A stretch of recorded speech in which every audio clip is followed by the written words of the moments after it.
4월 23일 금요일입니다. 오늘 함께 나눌 말씀은 출애굽기 8장 25절에서 32절입니다. 우리가 계속해서 살펴보는 것처럼 하나님의 말씀이 계속해서 선포되는데도 고집을 꺾지 않았던 바로에게 계속해서 재앙이 내려지고 있습니다. 지난 화요일에 어떤 재앙이 내려졌냐면 나일강 물이 피로 변하는 재앙이 내려졌습니다.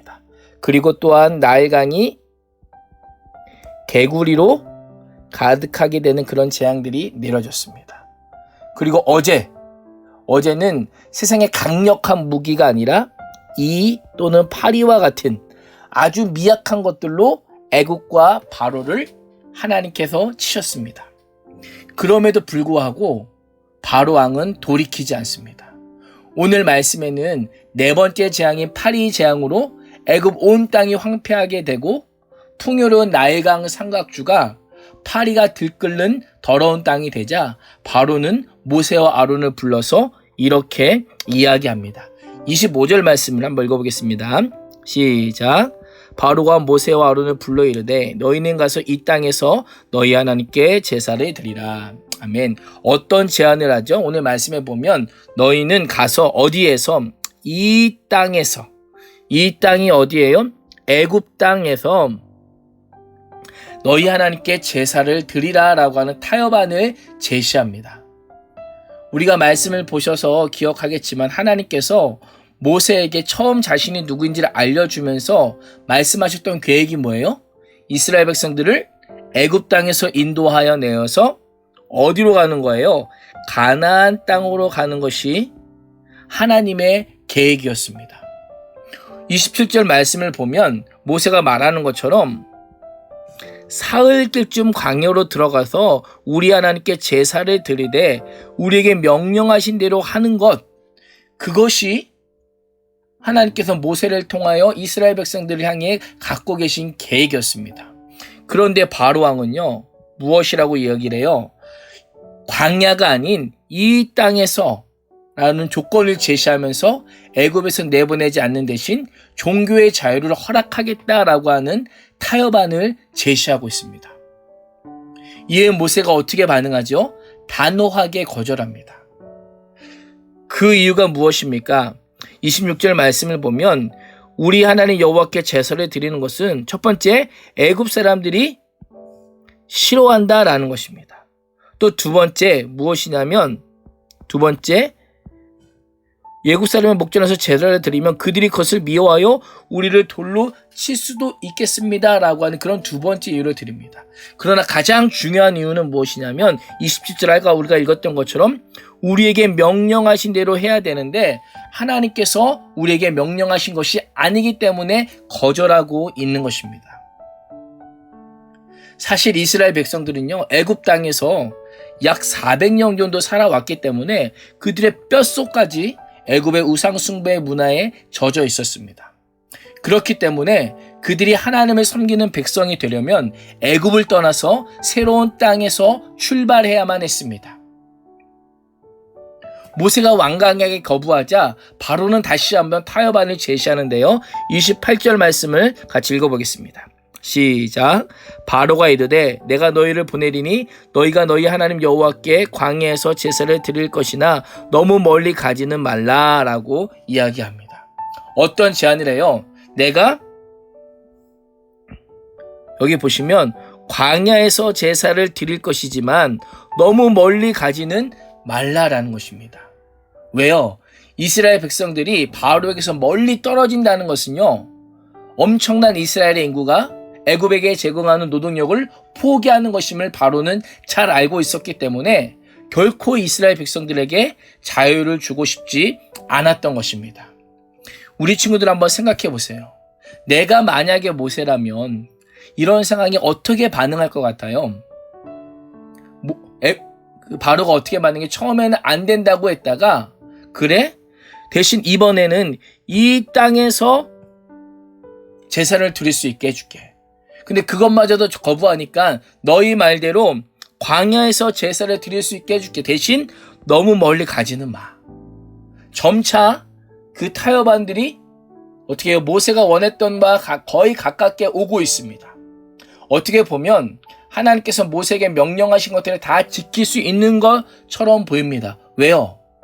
전에는 제사 드리지 못했는데 이제는 제사 드릴 수 있게 해준다는 거예요. 애굽에서만 드려야 되는 제사를 너무 멀지 않은 곳이지만 어쨌든 광야에서 드릴 수 있게 되었으니 이 정도면 되지 않을까라는 생각이 모세에게 찾아올 수 있을 겁니다. 세상이 이래요.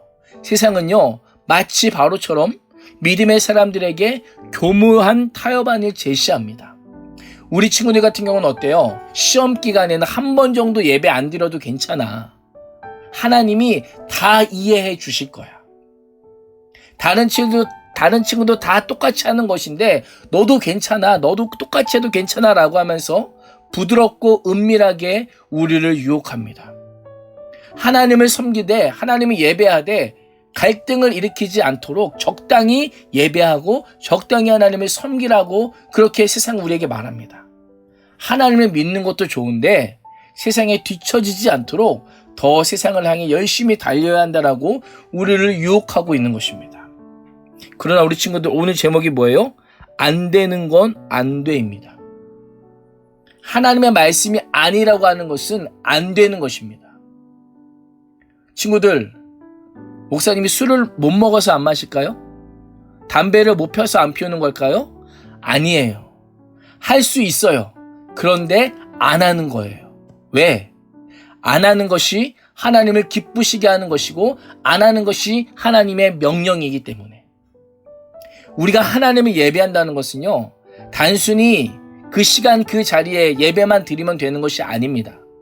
예배에는 하나님의 말씀을 따라 사는 삶까지 포함되어 있습니다.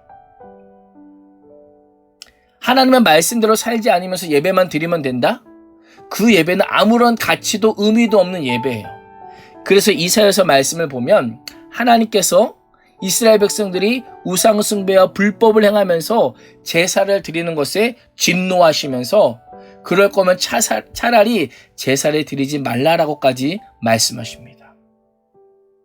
그렇습니다. 우리 친구들, 예배라고 하는 것은요, 우리의 정체성입니다. 우리가 누구예요? 그리스도인의 정체성이 바로 예배입니다. 예배와 말씀에 순종하는 삶을 통해서 내가 누구인지 확인하고 하나님의 자녀답게 살아갈 수 있는 것입니다. 그래서 우리 친구들, 묵상하기 마지막을 보시면 이렇게 말씀해요. 그럴듯한 속삭임, 합리적인 타협안에 속지 마세요. 상황이 안정되자 돌변했던 바로처럼 진리가 아는 것들은 온전히 돌변해 나를 넘어뜨리는 장애물이 될 수 있습니다 라고 이야기합니다. 오늘 말씀을 보세요. 바로가 모세에게 제안하고요, 모세는요 어떻게 해요? 여기 보시면 모세가 바로를 떠나와서 여호와께 간구합니다. 그의 원대로 간구해 주었지만 바로는 어떻게 해요? 바로는 그때에도 그의 마음이 완강하여서 그 백성을 보내지 아니하였더라. 그 자신이 제시한 약속도 어기고 하나님의 백성을 보내지도 않습니다. 세상의 달콤한 속삭임은 당장 나에게 솔깃하게 들리지만 결국 나를 무너뜨리는 속임수임을 우리 친구들이 알고 오늘도 하나님의 말씀만을 붙들 수 있는 그런 복된 하루가 되시기를 축복합니다. 우리 생각하기 말씀을 보겠습니다. 말씀을 보시면 두 번째를 보시면 이렇게 되어 있어요. 삶의 예배에 집중하려는 내게 세상이 제시해오는 타협안이 있다면 무엇인가요? 라는 것입니다. 말씀대로 살려고 하는데 말씀대로 살지 못하게 유혹하는 타협이 무엇인가라는 거예요. 저 개인적으로 돌아본다면 적당히 해라는 것입니다. 뭘 그렇게 열심히 해? 뭘 그렇게 힘들게까지 해? 뭘 그렇게 새벽 예배까지 드리고 뭘 그렇게 기도회까지 해? 내가 열심히 해도 하나님 도와주시지 않으면 아무 소용없어라고 하면서 적당히 해라고 하는 것입니다. 이런 유혹이 찾아올 때마다 제 안에 어떤 생각이 들까요? 그래, 적당히 하면 나도 편하고 나도 좋지. 적당히 하면 나도 마음 편하게 신앙생활 할 수 있어라는 그런 생각이 들어올 때가 있어요. 근데 그때마다 제가 생각하는 것이 있습니다. 그때마다 제가 생각하는 것은 무엇이냐면 예수님의 십자가입니다. 예수님의 십자가. 예수님께서 십자가에서 나를 사랑하실 때 적당히 사랑하지 않으셨어요. 그 수많은 고난과 수많은 조롱과 비난 앞에서 적당히 나를 사랑하시지 않고 하나님께서 나를 어떻게 해요? 끝까지 사랑하셨습니다. 그리고 완전히 사랑하셨습니다. 적당히 사랑하신 것이 아니라 그 아들의 생명을 주시기까지 나를 끔찍하게 사랑하고 아끼셨다는 거예요. 이 은혜를 기억하면 우리의 신앙생활에는 결코 적당히가 있을 수가 없습니다. 우리 친구들 넘어뜨리는 타협안들을 생각해 보면서 십자가를 다시 한번 묵상해 보십시오. 예수님의 십자가는 결코 적당히가 아니라 여기 말한 것처럼 끝까지 완전입니다. 오늘도 그 십자가의 사랑을 기억하면서 주님 앞에 더 가까이 나아가는 우리 친구들 되기를 간절히 소망합니다. 기도하겠습니다.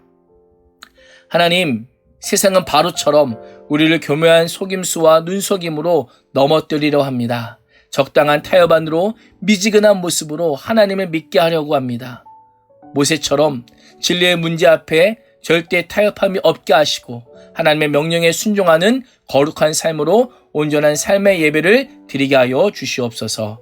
예수님의 이름으로 기도합니다. 아멘.